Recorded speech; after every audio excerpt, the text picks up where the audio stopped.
All right, this feels a little awkward. It does for me too. My left arm is missing here, but this is the way Dr. Stone wanted it. So the next item on our agenda is strategic staffing model, and I will pass it to Dr. Stone. Thank you. Thank you, Mr. Bono and Board of Trustees. I thank you for letting me present. I wanted to be able to be in this place to look at you and how great it is to have all of the principals standing behind me in support of this message tonight. I titled this presentation, All Means All, and I would say that this definitely is in support of our mission and of our vision statement that all students will connect, learn, grow, and succeed. And since the beginning of the year, really ever since I've been here, since I arrived in Richardson ISD, we say those three words, all means all, and we talk about them a lot. They're in every one of the statements in the front page of our book. All of our belief statements, all of our strategic action steps all contain the word all in reference to all students. And you know that at the beginning of the year, we opened up with this picture as a representation of this. We had this at convocation, but this picture actually affected me this summer when I went with all of our principals to the PLC conference. And I had seen this picture before, but for some reason this summer it just attacked my heart in a new way. And so I took the picture back and we talked about it at summer leadership. And for the very first time, we talked about some of our schools that we had necessarily not ever called out by name because there are some differences at those schools. And it was a big deal. It was a big deal that day at the Summer Leadership Conference when I actually decided to put on the slide the names of some of the schools where we have our highest concentrations of economically disadvantaged students. And I did that in an attempt to say, we see you. We see the makeups of your school, and we see that sometimes that means that it's harder to teach there or to lead there. And it was a really pivotal moment for the principals in particular at those campuses to be seen and not just to be blended in. So we talked about this picture, and as you know, I took the picture to convocation and spoke about this picture and the meaning behind it to all of our 2,500 teachers across the district, across all of our staff members about what this meant. And from that, there were lots of tweets out. Here's one from Tiffany Shelton, and she said, all means all, asking ourselves, what do they need to see the baseball game? And there were tweets all through that week, and there have been all throughout the year, where we have reiterated those words, all means all. One of the things that was very surprising to me, I'll tell you, when I arrived in Richardson ISD, was just the disparity in terms of the economics at our campuses. And this is what I talked about with our principals when I talked about seeing the differences of some of our campuses. I put on the screen the words, we have high-performing schools and we have significantly low-performing schools.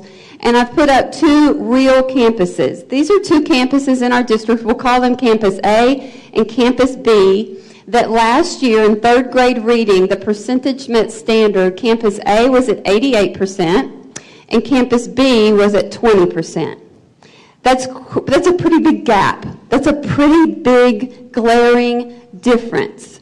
And what we have been doing ever since I've been here is trying to close that gap. But if you look at those numbers and really take that in, that's a pretty big gap to ever close.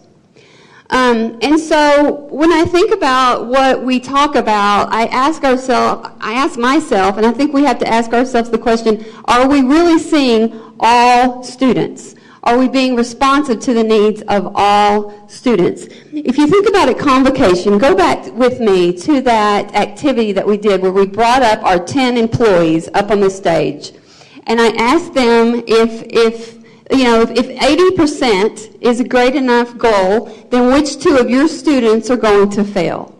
And remember, they couldn't do it because we were talking about their kids, right? And then I said, I'll make it easy. Let's make it 90%. You only have to pick one. And, of course, they couldn't do it. And the big point that we made right there is that if all means all, that means 100%. And we talked about that 100% was not a prediction, but that it was a commitment. Those can't just be words. All means all can't just be words. That can't just be a number that 100% that we just throw out. If we truly are going to have it to be a commitment, we have to put some actions behind that. So if you go back and look at these high-performing schools and our significantly low-performing schools, there are some other corresponding numbers. For Campus A, the third grade reading percentage met standard at 88%, has an economically disadvantaged percentage of 5%. And Campus B, the 20% of third grade reading meeting standard has a corresponding economically disadvantaged percentage of 98%. These are two real campuses in our school district with that kind of gap in terms of economically disadvantaged. We have campuses in our district that have high concentrations of economically disadvantaged, and we need to really see them and look and see what are we going to do to really address if we're going to believe that all means all. The four campuses I really want you we're going to talk about tonight are Carolyn Bouquet, Forest Lane Elementary, ISD Academy, and Thurgood Marshall. You can see that those are the percentages of their third grade reading met standard. If you take that in for a second. But let's look a little bit deeper. Let's look at not only the third grade reading percentage, but let's look at the corresponding economically disadvantaged percentages of those four campuses. All four of those campuses in our district have concentrations of economically disadvantaged students greater than 90%. That's a total of 2,861 students at those four campuses. Take that number in. I want you to remember that number, 2,861 kids at those four campuses. So since I've been here, I arrived here in 2014. We have obviously been tracking the data of we call them power schools most recently. And so I've done a little chart to show you the last 3 years, these are the years since I've been here, of those four campuses. So if you look at just Carolyn Bouquet, you can see that this year, as you recall, this is the year that we had 3 IR campuses. Carolyn Bouquet, Thurgood Marshall, and ISD Academy. So you can see Carolyn Bouquet has been doing well in making improvements. You can see there. You can see Forest Lane Academy had a big spike, fell down a little bit lower, but less than 30% there. You can see that Thurgood Marshall went down and then came back up, and then you can see ISD Academy has had growth there over the last 3 years. But the thing to look at, even though we've had growth, we're still below this 35% line with, you can see some of those significantly lower than that. So what have we been doing? Well, since I've been here, it's 2014 to 2017. These are just some of the improvement strategies that you know that we've talked about. When I first arrived in Richardson and knew that we had 3 IR campuses, I knew that it was priority 1 to pull those 3 campuses out of IR status. That was going to be a huge, big focus of my attention when I was Deputy Superintendent over Curriculum Instruction. And so we put in school-wide interventions. We started with small group pull-out interventions. That was the year that all of our specialists were deployed to those campuses to ensure that we had everyone, all hands on deck were there. We put in district-level supports and our central office going into modeling. Last year we brought in differentiated compensation. Some people call it combat pay. I don't really like that term, but it's where we just pay an additional compensation to the teachers who teach at those campuses. We then designated them as power schools, and we created a new executive director position to be over just those campuses. Those are just some of the improvement strategies Today, after we sent this out, I had a question about how much did all of that cost. I think we can do a breakdown of all of that. Just roughly, we put a pin to that, and we know that all of that together is probably over $500,000. $500,000 would just be a real kind of rough guess, but we can break that down for you. But just a point of reference, if that's about how much that all costs. But then there are other factors that we have to look at these 4 campuses that we've been looking at and talking about. So I've added a couple of other qualifiers here because we've been talking about teacher turnover across the district and about how high our teacher turnover is. And so breaking that down by campus, in particular, these 4 campuses, you can see what their teacher turnover rates are, and then also what their percent of beginning teachers are. I've added for you at the bottom the district averages for those indicators as well. And so you can see the significant gaps that are there. In particular, if we look at the 3rd grade reading standard with a district average of 72%, you can see the gap between those schools and what the district average is. And what we've always done in the past, board, is so often we have just blended all of those together. We do one big average, and when it comes out to 72%, we're met standard, and we keep on going. And so, what we decided to do this past year is to stop doing that and to really look at these campuses for the needs that they have and not just blend them into an average. And so that is what we are doing. If you look at the teacher turnover rates, you can see those have been significant, but the thing that I would point out is that was just 27% at Carolyn Bouquet this last year, with almost a 25%, 26% for the prior 2 years before that as well. So this is it's a constant turnover of teachers, and I was at that campus today talking to the teachers, and they certainly recognize it, and they are very tired of losing their friends to other districts. Here's another tweet that I saw that just really spoke to me about all means all, that the decisions we make for all students should be made with the same care and commitment as those we make for our own sons and daughters.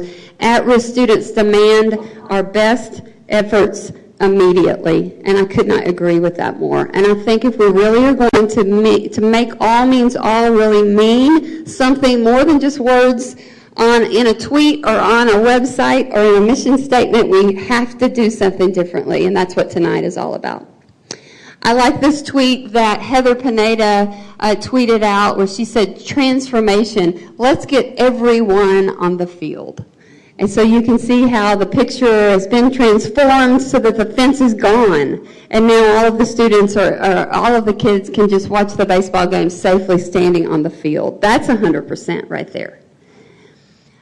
So those 2 tweets that I just shared with you, the one that said demand our best efforts, and then a transformation. A transformation, that's a big word, but that's tonight what we're here to talk to you about. I want to talk to you about another thing that happened. It actually was last April. This has been on my heart really since I've been here. As we talk about the achievement gap in our school district, it's been there. This disparity has been there ever since I've been here. Last April, I went to a school visit, and I was walking around with a principal at one of our campuses, and he said, "I want to take you to one of our 4th grade teachers that has the highest star scores for writing across the whole district." And so I said, "Great, I want to go meet this person and go see." And so he took me down, and I watched and observed, and I was mesmerized by what this teacher was doing, how she was teaching in small groups, and how she had all of these tracking things going, and it was incredible. But I'll tell you what, all I could think of as I was watching this teacher was, I don't need this teacher at this school. I need this teacher at Carolyn Bouquet. And that was last April, and that really opened up something in my head, like I had to figure out a way to get that teacher to Carolyn Bouquet.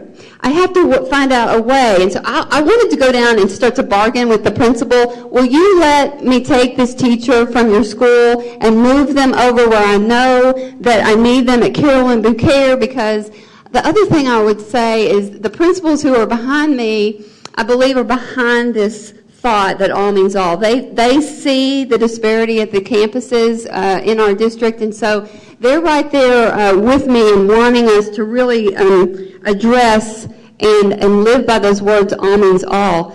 But I knew if I went down and I talked to that one principal and I said, can I take your one teacher over and put them in a classroom in Carolyn Bouquet, that would not the difference make that we really need. That's not going to affect the 20% third grade reading. That's not going to do it. That is not a transformation. And so I really started thinking about how could we match the skill set of the teachers with the needs of our students and do that on a large-scale basis. And it was about that time, we kicked off the year and started really studying this and thinking about this, that we learned about what was going on in Dallas ISD. And I'd heard about what was going on in Dallas ISD with their ACE program at some of their campuses. But Mrs. Branham, our deputy superintendent, got really, really involved and really excited and started studying this. And so she and I together have had our heads together, but she's really, really been doing all the research on this as well. And that's about the time that we started looking at Dallas. Dallas ISD implemented their ACE program at 3 campuses. And this is just some of the data that recently we attended a presentation about their ACE model, and this is some of the data that had 39% math growth over 2 years, 24% reading growth over 2 years at their ACE campuses. And that in 2016, TEA accountability ratings showed that 6 of those 7 ACE schools moved from improvement required to met standard. Furthermore, these campuses collectively received 9 distinction designations. Dallas has figured out a way to turn their schools around, and we really have been interested in studying this model to see what it is that they're doing. They're in their 3rd year of implementation, and it's almost fail-proof. And I'll let Mrs. Branham talk a little bit more in a minute about going and visiting one of those campuses. But I also want to make mention about Fort Worth. Fort Worth, they're in their 1st year of implementation. They had their new superintendent. He came, he saw what was going on, and he said, I want a part of that. And so they decided to implement pretty quickly the ACE model at 4 of their campuses. This is just some of the data at some of they call them leadership academies, but they're following the ACE model to the letter. And you can see just some of the data, all of the indicators up in their mid-year progress reports. They're really looking forward to getting this year's STAR data because they believe that they're going to see great turnarounds. This ACE model is something that tonight we are recommending that we implement this at our 4 campuses. In fact, today we visited all 4 of these campuses to let them know that our intention was to come and talk to you about this tonight. We had teams that visited and talked with every one of the teachers, and we can give you some reflections on that. I'll ask Mrs. Branham if she will just to give a little reflection about visiting the Dallas ISD schools, and then just a reflection about what you've learned about Dallas and Fort Worth in general. Thank you, Dr. Stone. Thank you, Board, for giving us this opportunity to share about this research and this work that we really have undergone in the last 6 to 9 months. I think it's important to note that for example, the data that Dr. Stone shared in regards to Dallas ISD, those are 7 campuses. All of those campuses are multi-IR campuses, multi-year IR campuses, and they are able to sustain that growth and continue to grow year after year. Fort Worth ISD, that represents 5 campuses that they implemented this year as part of that ACE concept as well.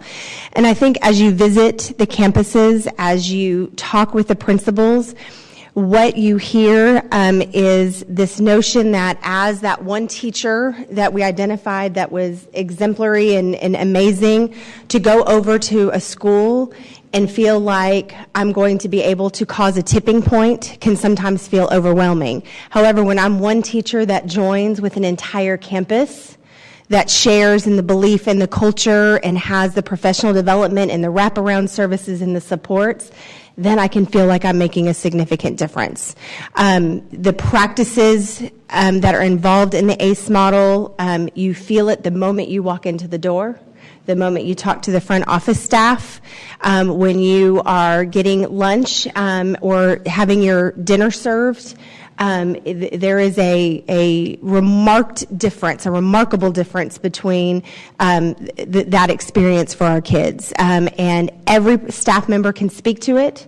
Every staff member believes in it, and their results are continuing to show that time after time. And I know Dr. Stone's going to give some more specific examples of what it means to be an ACE campus, but you cannot argue with the results that they are seeing. Multi-year, 7 campuses, and they are now, for example, Blanton Elementary and Dallas ISD is one of their highest performing campuses, and that has been in 3 years. And if you talk to any one of those, interview any one of those teachers, there is not one concern about their performance next year or the year after that, because they know they have not done a school turnaround, they have undergone a school transformation. So we're looking to implement the ACE model at the 4 campuses that I've talked to you about. And really you can see this chart we put together is that we believe that we want to activate 3 enablers of campus success. Number 1, a strong leadership team. Number 2, effective teachers in every classroom. And 3, what Tabitha was really explaining that we've seen at the campus is a culture of excellence and high expectations, truly for all, and that all would mean all at these campuses. So what we're looking at is going forward with a process that's called Reconstitution. TEA outlines Reconstitution in Chapter 39, and you can see, I won't read that to you, but it truly is outlined as a transformative strategy. And what our plan is, we went to the campuses today, again, all 4 of these campuses. We visited with all of the teachers today. First, we visited with the principals at lunch, and then we visited with all of the teachers today. We explained to them everything that I'm explaining to you. So we explained to them about what Reconstitution would mean. What this would mean would be thoughtful staffing and differentiated compensation. This is something that is very new. This is transformative.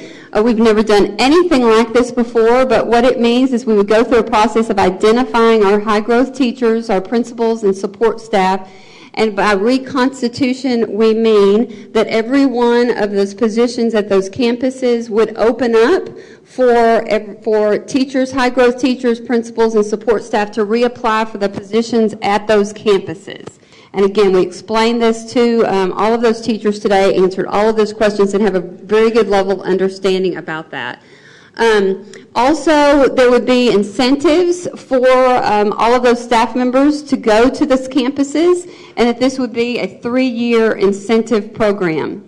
Really, there will be 4 stages of strategic staffing. You can see there would be an identification stage where we identify the staff members that we would invite to go to fill the seats at these great campuses. Then we would invite them. Then we would incentivize them. And then, of course, the initiation phase would be once everyone is in place, and they would initiate into the whole process of what it means to be an ACE campus and an ACE teacher.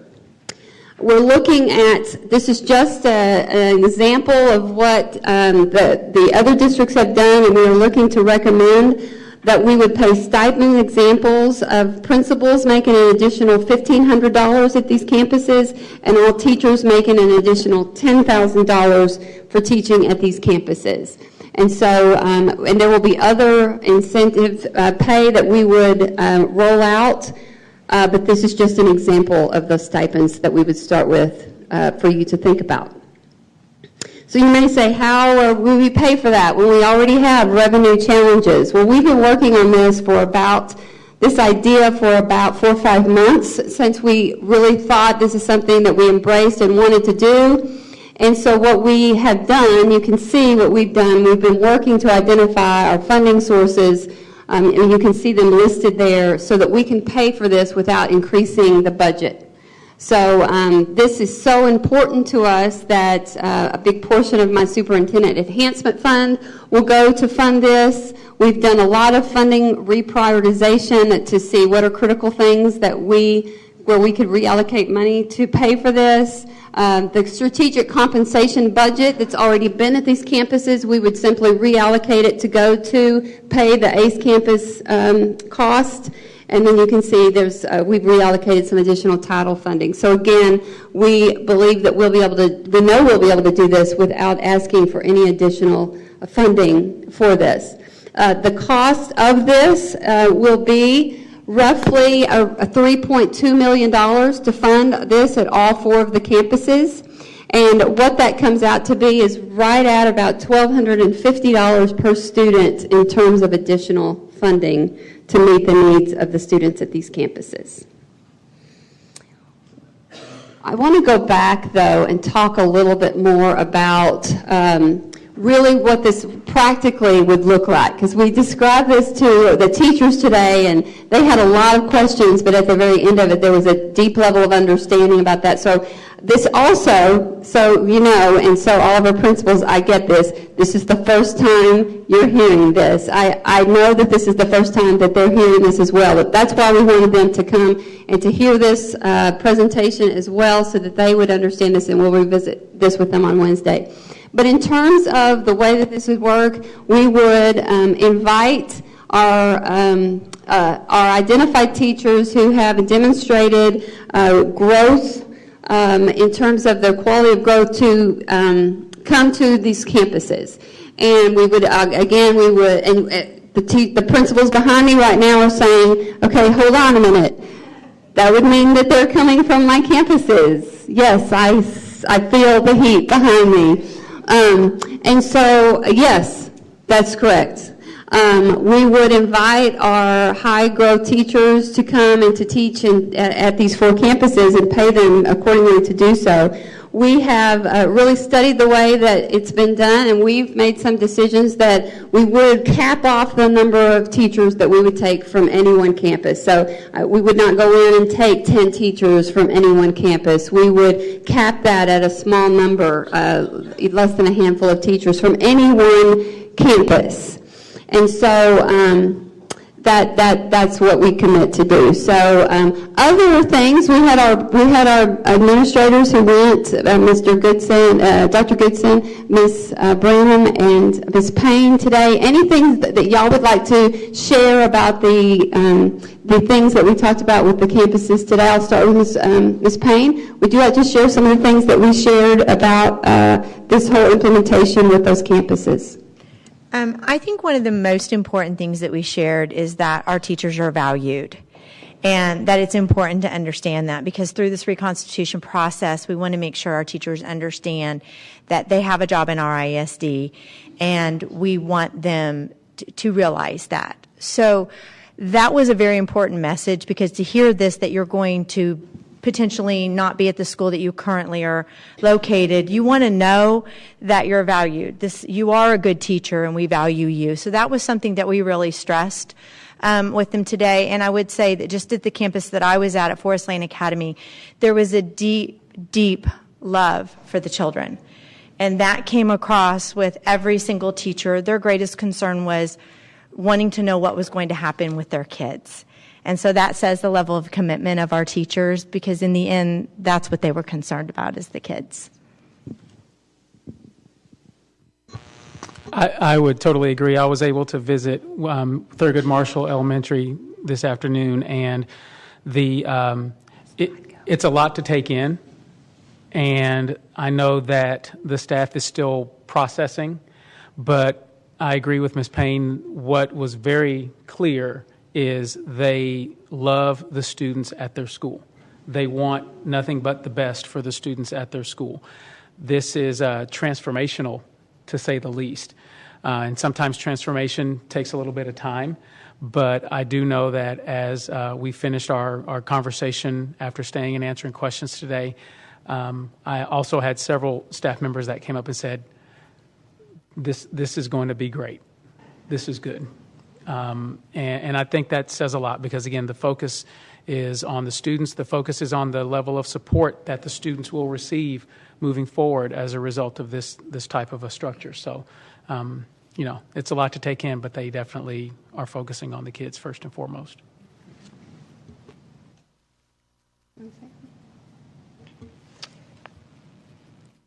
I think what was so profound at, I had an opportunity to be at RSD Academy and actually was to hear Rebecca talk so passionately to her teachers about how much she believes in this and for how long they have been applying new strategies, trying new actions, doing everything that they know to do to try to improve student achievement. And this was an opportunity to think about the work completely different. And it wasn't just about adding another box. It was about taking down the fence. And that this was the district even moving beyond a commitment, but moving to, we are so convicted that we are going to change the way that we approach this work. And so I think that really resonated with the staff, and it gave them a sense of, man, they've addressed this, they've talked about this, and now this is the follow-through. And I think that was a real source of affirmation to them, that it's not that their hard work hasn't been meaningful, that it hasn't been important.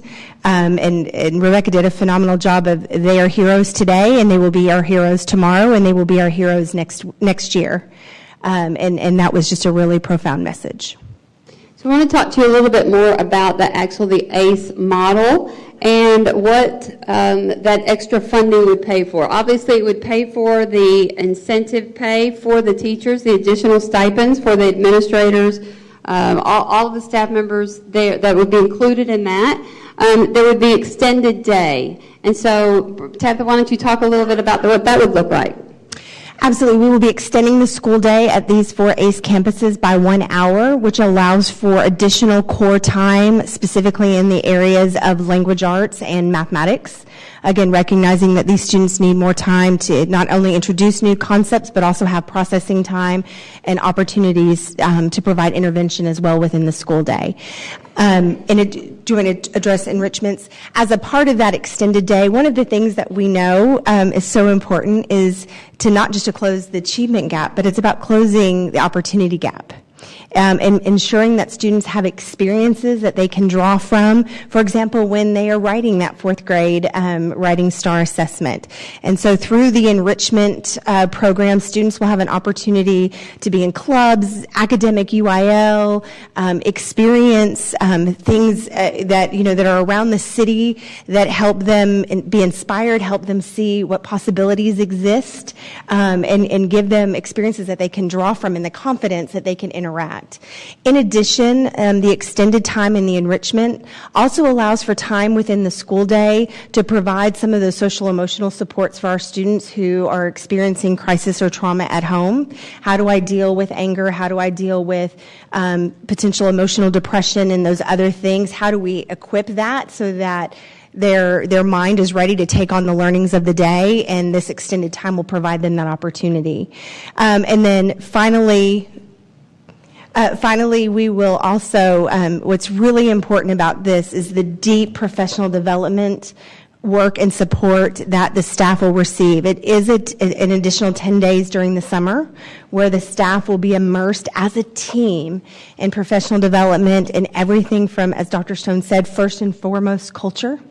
And how do we establish the systems around a school that ensure a healthy school climate where all really does mean all, as well as the instructional strategies that from data analysis to here's what we believe about instruction and what good instruction looks like, all the way to how do we design our interventions when students still need additional time and need it to be presented in a different way. So there will be very deep professional development in the summer. And then throughout the school year, the staff, these 4 campuses, will be meeting as a small learning community, and their district-wide day and other supports that we give them throughout the year will be individualized for the unique needs of the ACE model. So I want to tell, this is the timeline, and I took it back all the way to that first kind of thought that I had back in April 2017, convocation. Throughout this fall, we've been talking a lot about equity. You heard us that we hired the Director of Equity Inclusion tonight. We've been evaluating this ACE model all the way through this entire year, really starting back from fall 2017 to even now. We've been partnering with Dallas ISDs and Fort Worth ISDs. We've formed a collaborative with them, as well as 2 other districts that are planning to potentially come online this next year. We've already been in meetings with them, talking about them studying best practices and the best way to implement this this next year in all of our districts. Here we are at March 5th with the communication to, we had our communication to all of our ACE campuses today. Again, I went into today nervous, I'll honestly tell you. I went into the day nervous because I knew how strongly I believed in this, and I am convicted that this is the way we should go. And I wasn't sure if I would be able to communicate that and to get our 4 principals to be behind this, and then for all of the teachers at those 4 campuses, for them to embrace this. But I left feeling really, really good. There was a great deal of gratitude in the room at the campus that I left, and I got reports back from all of the staff members that there was a great deal of gratitude that we truly are living out the words all mean all, and they're not just words that don't have action behind them. So our plan then, as we told the campuses today, is that we'll start parent communication out tomorrow to describe what we're planning. Of course, that's pending if the Board of Trustees gives the approval for us to move forward. We would begin tomorrow to start with parent communication. We are looking to do a formal public announcement on March 19th. And I will say that since we have been studying this, I've been in communication with our commissioner, Commissioner Morath, because I knew that he was there in Dallas ISD whenever this was conceived. He was a board member there, and so initially in the fall and a couple of other times I've had conversations with him. He is very, very supportive and very, very on board with us moving forward with this, so much so that he is coming to the district on March 19th to be a part of a formal public announcement to launch this in our school district. And so we're pleased to welcome and have confirmed that the commissioner will be here in the district to celebrate this launch with us on March 19th. Then you can see the week of March 26th, for a couple of weeks there, we'll have parent community meetings, and then you can see we'll have a teacher job fair for our high growth teachers, and then we'll have our current campus teacher job fair, and then we'll really launch with professional development and the intensive focus at these campuses. So if I were you, I'd be asking, and if I were the principals behind me, I'd be asking, okay, but what about the next tier of schools? Because these are just the top 4 identified by our campuses that have greater than 90% economically disadvantaged. But I also know that when I talk to other campuses that are in that next tier that drop down in the 80% of economically disadvantaged concentrations, they'll say, well, we need help too. One of the things I will tell you, though, that since I've been here and since we had to really start to focus on those 4 campuses, in particular when we needed to pull them out of IR or to keep them from falling back into IR status, we began doing things like deploying so many of our specialists and so much of our resources to those 4 power schools. And so one of the things that we commit and we know that we will be able to do is when we have this new model in place that will free up a lot of the supports, the specialist supports and the the resources to go to our other campuses, and I think that is something that will be celebrated. Another thing is that we will begin looking at our next implementation of the next tier of schools. We think that we'll focus on these four schools for 3 years, and then move on in studying when we can move on to the next tier where we know that help is needed there as well. I pulled out some other tweets that are here where a lot of people were saying all means all, and you can read them. There's some about just great teachers and great staff and great collaboration, and you can see that. But here are a few that really stuck out to me, and I really like the one at the bottom where Lisetta Layer said when their 100% pins from Lake Highlands Junior High were passed out, they did that as a reminder, and they did this in September of 2018, that all means all. And I think there's again, just a reminder to us all that 100% is not a prediction, it is a commitment, and if we are really going to impact these schools, we have to do something transformative. So I know you probably have a lot of questions, and I know that our principals, I know that you have a lot of questions, so if I can for a second, can I address them? So I know I speak to the principals that we've been talking all year long about how all means all, and we're all on board with that. And so what I want to ask you as the principals is to be unified behind that will be more than just words, and that we will live that out, and that this is the type of initiative that will truly make a difference at these campuses, and for it to really work, we all have to be on board. And so in this case, all means all, and it means all of the leadership being on board to when I make this recommendation, I make it for all of us. Okay? So, questions? I'll take your questions now.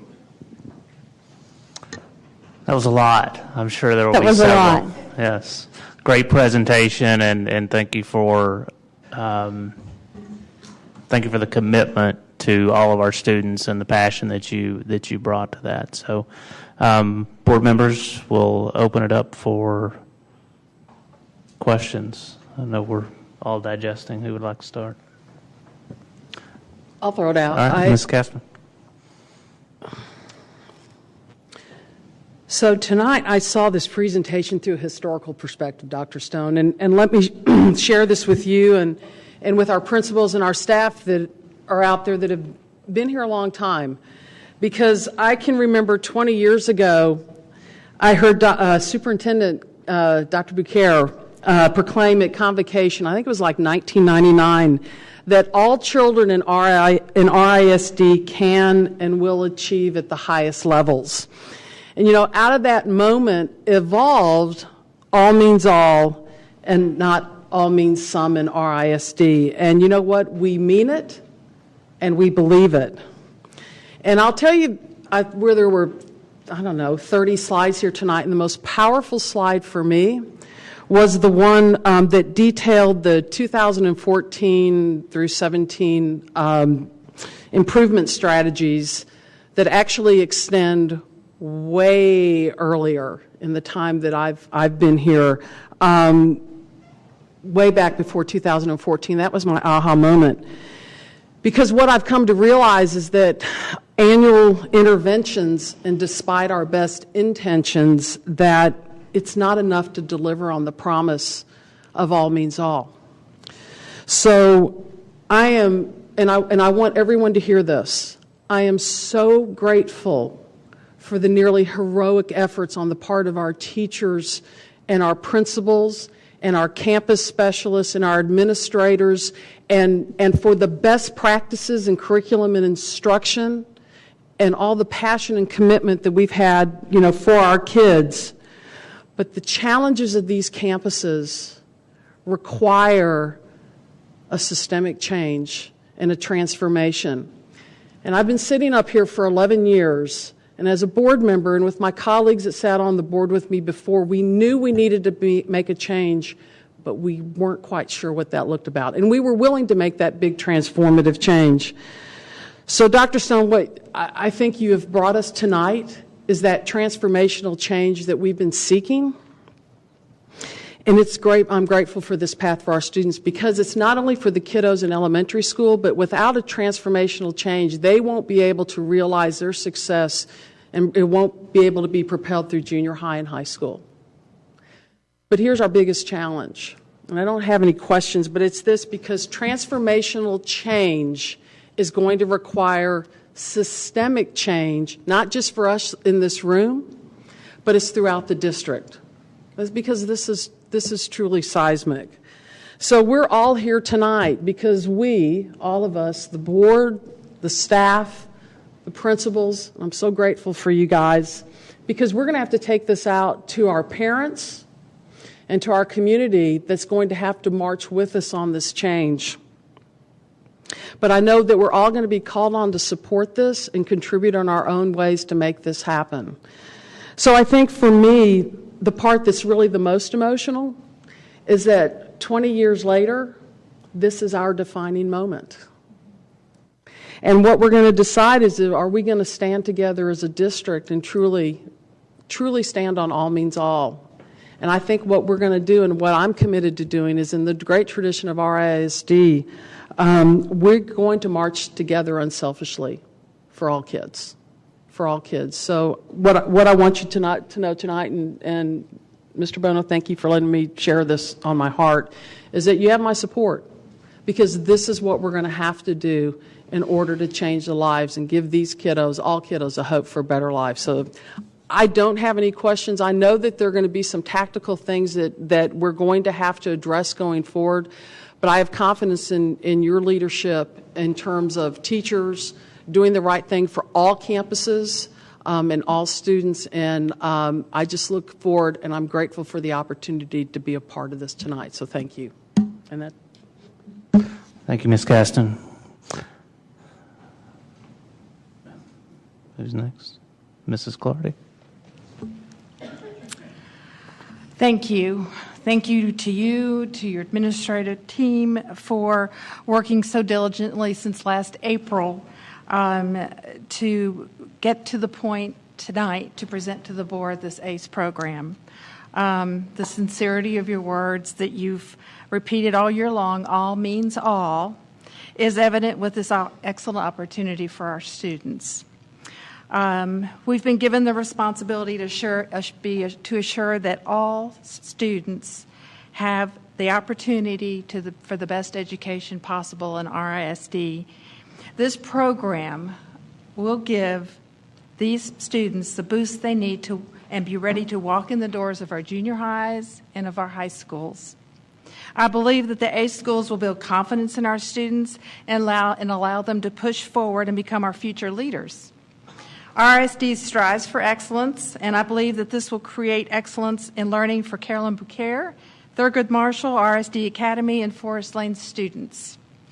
I realize there will be some movement of teachers in several of our elementary schools, but I have no doubt that our teachers and our principals and our students and our parents will embrace this opportunity to make a significant difference in the lives of students who need a helping hand, because we are Richardson ISD. You have my full support and my appreciation for bringing this great opportunity to our school district. Thank you so much. Thank you, Ms. Clardy.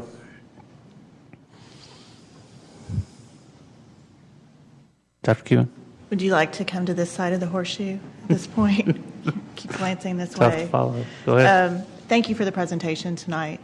I will say that I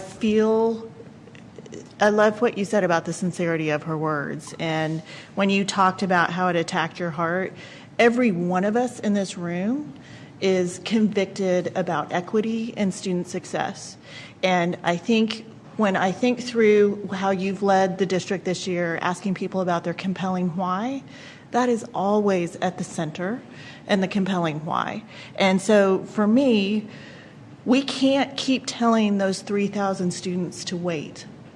Be patient. We're working on it, trying to figure it out.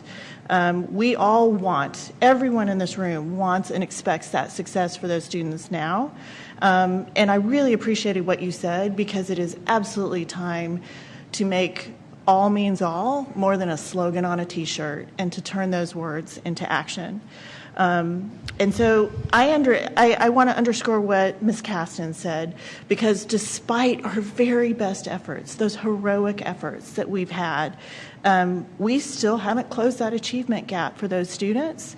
All of us understand that learning is a cumulative process, and we are leaving them with holes. And so we've got to stop doing something and recognize that we haven't set those campuses up for success. So I'm grateful for what you said tonight about the fact that we need to start recognizing the differences on those campuses, the challenges that those campuses face, and start addressing them in a different way. And so to me, this approach sets those campuses up for success. I'm really impressed and encouraged by the results. You just don't see results like that in education reform efforts, especially in that time period. And so I think that, to me, makes this a very promising approach. And I think when we know better, we have to do better. And at this point, we know better. We know there's something out there that can work better for our students. I also want to honor the work that's already been done at those campuses. We want every one of our teachers to stay in RISD, and I don't want people to think that there was any disparity between your messaging last week and what you're sharing this week. Everybody here is RISD family, and we want people to stay. We just want people to be in places where they can be successful and our students can be successful. And I see this as additive to the campuses that have students that need them the most. Very additive thing.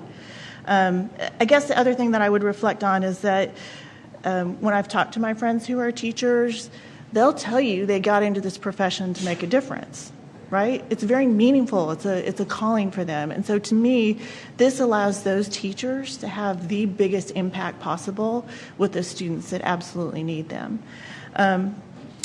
So understanding and recognizing that this is a gigantic change in how we do business in Richardson ISD, I think this change is what's needed to do right by those 3,000 students.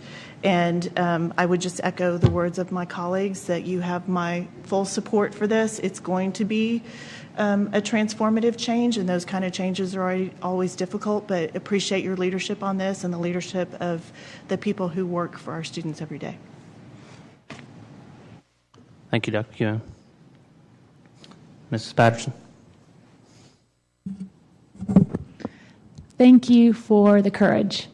This is one of the big reasons that I ran for school board, because all does mean all, and it's always meant that.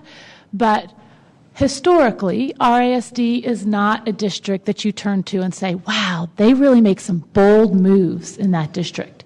And we haven't had to necessarily.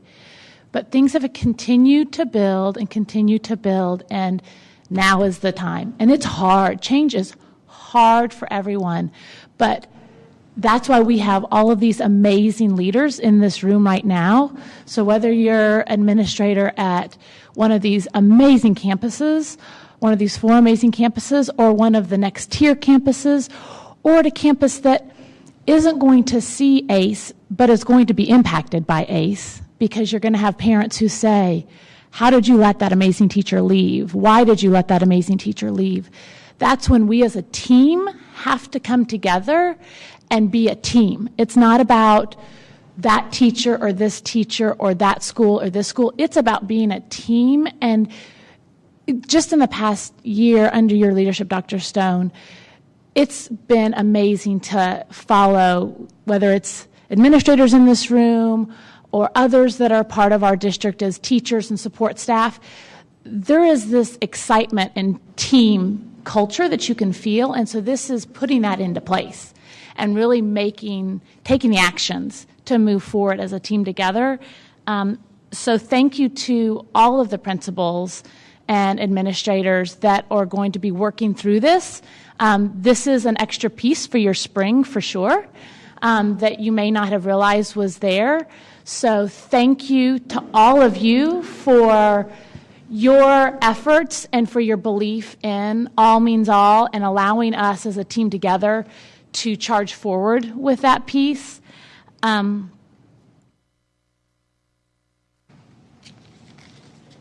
just want to make sure I say everything. I am honored to be a part of this team. You guys are rock stars. Your teachers are rock stars.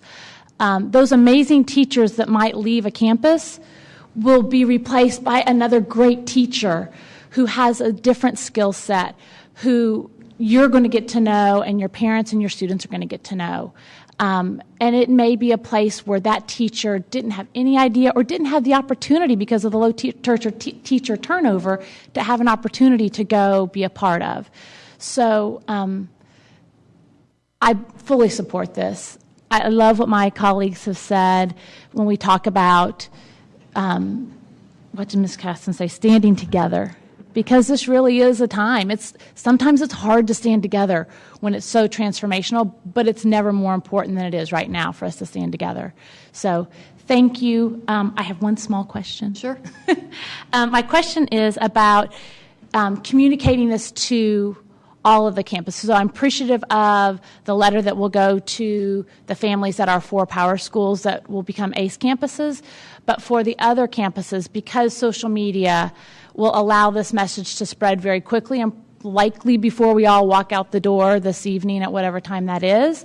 So tomorrow morning, as administrators on all campuses or as parents or teachers are hearing this, can you talk a little bit to how we can help spread the information and answer questions for parents and other teachers? Sure. So that's very important. And I wanted the principals to be here. I wanted to honor the process of notifying, and that's really, really important. And the principals of those campuses needed to hear it first. And then the staff members at those campuses need to hear it next. And then I wanted all the principals to hear it, and so I wanted all of them to be here. And then, of course, then the next level is just to get it out to all of the teachers so that they understand it. So we'll be launching something tomorrow as a report out of this presentation that will go out in a special edition to all of the mailboxes, all of the teachers, explaining and detailing what was presented tonight and how it will affect, the district and all of the campuses, and really just an information item about all of that, what the ACE initiative is and how it will be implemented. So that'll go out tomorrow. I could not be more excited. This is awesome. And the way, just to be real clear about the how will it affect all of the rest of the teachers? Obviously, it will affect the teachers at those 4 campuses because we're doing a reconstitution. All of the positions, all of the teachers will be applying for the positions at those campuses. But then those teachers will come from all of the other campuses. Like I said, we're going to cap and not take too many from each campus, not more than a handful. Would any campus be expected to allow to come? But they have to choose to come. They'll be invited. We'll be putting out an invitation to the teachers. They have to demonstrate performance. We're filling these campuses with high-performing teachers, so they'll have to demonstrate that, but no one will be forced to come. If they choose to come, then it will be of their own desire to come. It's just like I told the campus today, Carolyn Bucaro, and talking to them, I want you to apply to come if you really want to be on this campus next year.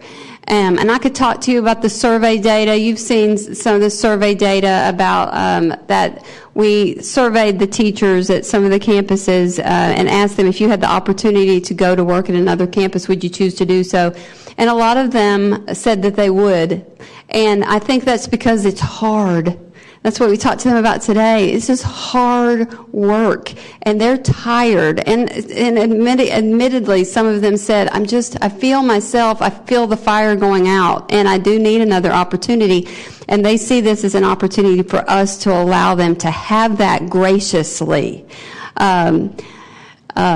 So a teacher came up to Mrs. Branham at the end and said, thank you for allowing me. I knew it was my time to move someplace else, but I was afraid of who would come and take my place. So this allows me the opportunity to do that and to go and finish my career someplace where I'm better suited to work. And so that's what this is all about. So other questions or comments? Mrs. Patterson, are you? Great. Mrs. Bono. First of all, thank you for all your eloquent comments. Change is hard. Transformational change is daunting. And in fact, I asked Justin, I said, I would love to be able to speak to each and every one of you guys out there. I don't think that's probably appropriate, or I don't know, it may not even be legal, I don't know. But, and I know that Dr. Stone and her staff have I'm hoping a very transparent and Absolutely. honest dialogue with all of you principals and the teachers, and I know they're going to work their very, very hardest, but my heart is, I want all principals and all teachers to understand that we value what you do, we value your opinion, we value your concerns. I'm sure that there's concerns, I can just see little thought bubbles, I want to be sure that those thoughts and concerns are honored. But yes, I think that this is an amazing opportunity, and I loved the word.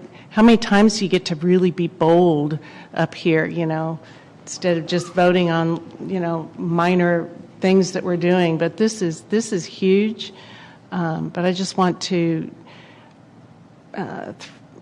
be sure that you understand the respect that we have for the work that has been done, and understand that there's a lot of work to do, and that each and everyone's position, whatever school it's at, is valued and appreciated and real. So don't have any questions, and sorry about that, but I just wanted to talk to you guys. Thank you, Mrs. Bowman.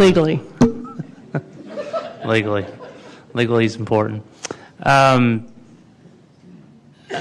want to, before I close, I do have one question that I think is important. I've had the pleasure of kind of being behind the scenes with you a little bit, as in my role as president, as we've guided this to the horseshoe over the past or a lot over the past weeks and months. So I'm privy a little bit to some of the details of the program, and have honestly followed this with some of my colleagues in DISD as I've seen the success of their program as well. So can you go into a little bit more of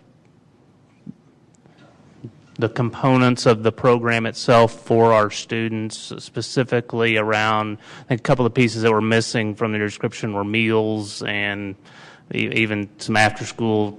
I mean, there was a conversation about dinner, and so can you talk about those pieces and kind of fully wrap the book? Because I think that's important to understand what the full picture of what our kids are getting for this investment. Yeah, and I'll let Tabitha do that because she's been the closest to the researching all the components. We had a slide that had that up there. I don't know what happened to it. It got swallowed up, but we did have a slide that went over all of the components. But just quickly, Tabitha, why don't you just cover them for the board? Sure, just a few quick things are things like we will be providing every student with breakfast, lunch, and dinner. That will be a part of that extended day programming to ensure that every student goes home without feeling hunger, as Ms. Sellers mentioned. All 4 campuses will be implementing uniforms. Some already have that, but it will be uniforms. We will be doing things like conducting an asset inventory of each campus and looking at the number of leveled readers that they have, looking at their library collection, and identifying any opportunities to enrich and provide more supports, including looking at their campus and ensuring that their campus really supports the type of culture and the kind of learning environment that we are trying to grow. Again, the extended day, the campuses will be open till 6. So really what we want it to feel like is that it will be a campus where it is the community's campus. Where students, they might be going there for homework support. They might be going there to participate in a club. They might be going there because it's the safest place where they can receive support and the kind of just attention that they need because things are going on at home. There will be additional instructional support that will be provided. For example, we will be able to provide additional teacher's assistants. These teacher assistants are a part of a program where they currently have a bachelor's degree or they're pursuing a bachelor's degree and they want to become a certified teacher. They will be assigned by grade level, and they will have the opportunity to pull small groups. So as we're having core instruction, they can pull those small groups and differentiate the content, process, and product for that teacher and provide that teacher support. In addition, when we do have to have, for example, teacher might be home, maybe, I don't know, with the flu, those teacher assistants can then step in and immediately they're not skipping a beat because those students and that teacher assistant already have that relationship and they can immediately, support that campus so there's no missed instruction. I could probably talk to you for an hour about all of the different ways that we're going to support the campus, but those are the kind of the big monikers around the work. Mrs. Bono says you have more than answered my question, so thank you. Thank you for that.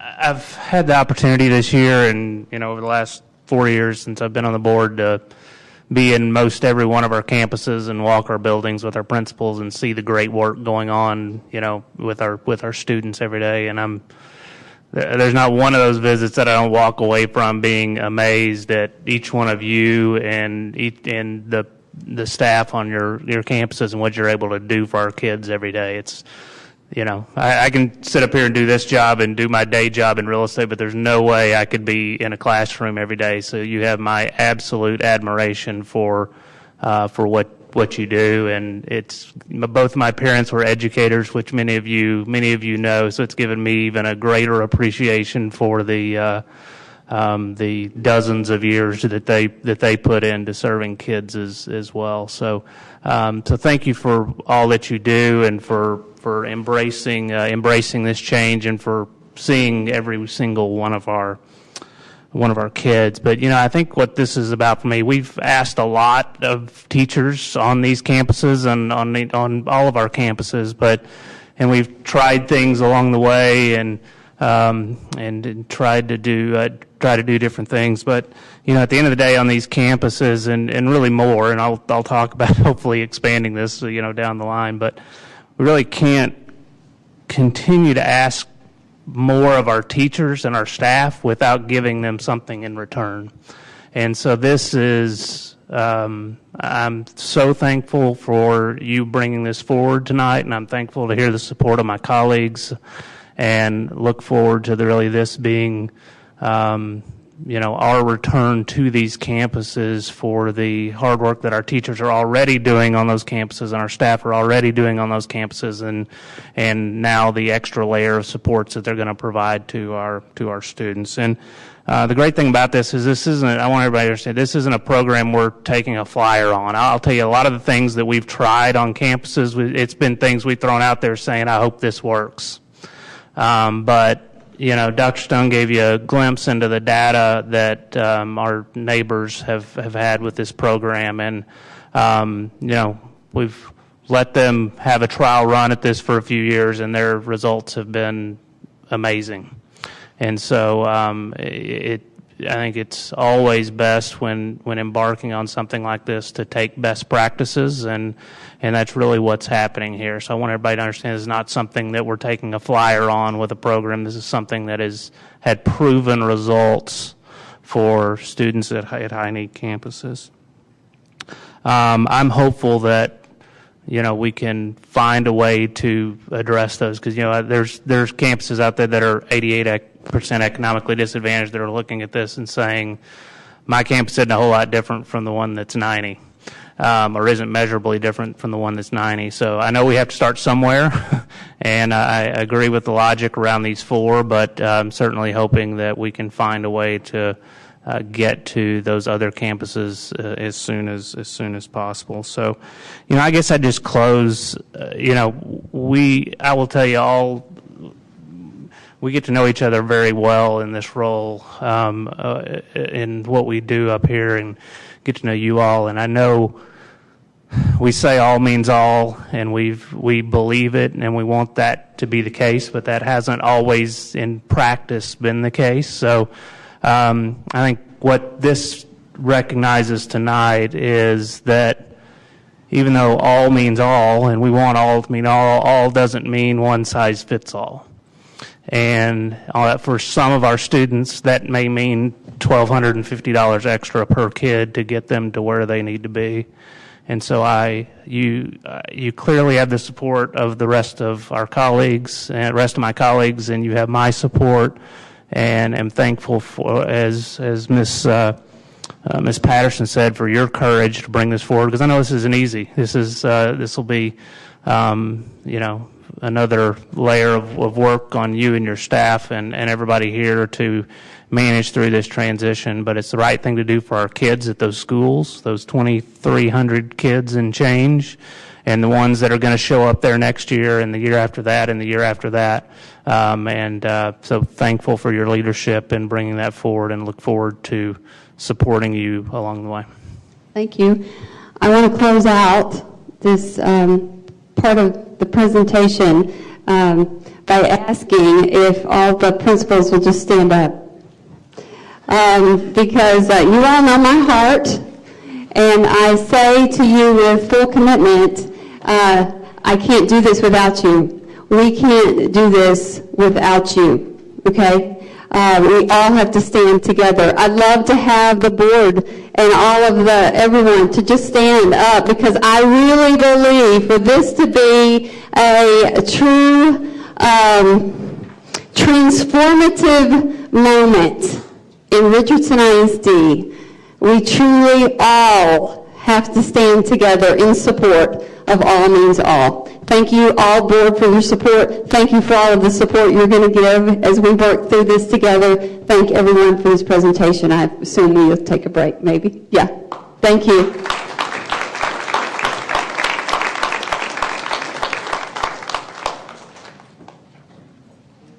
Thank you all for being here tonight. I know you've had an already long day, so thank you for taking the time to be here.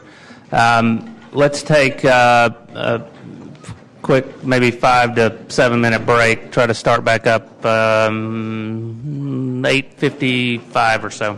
Thanks.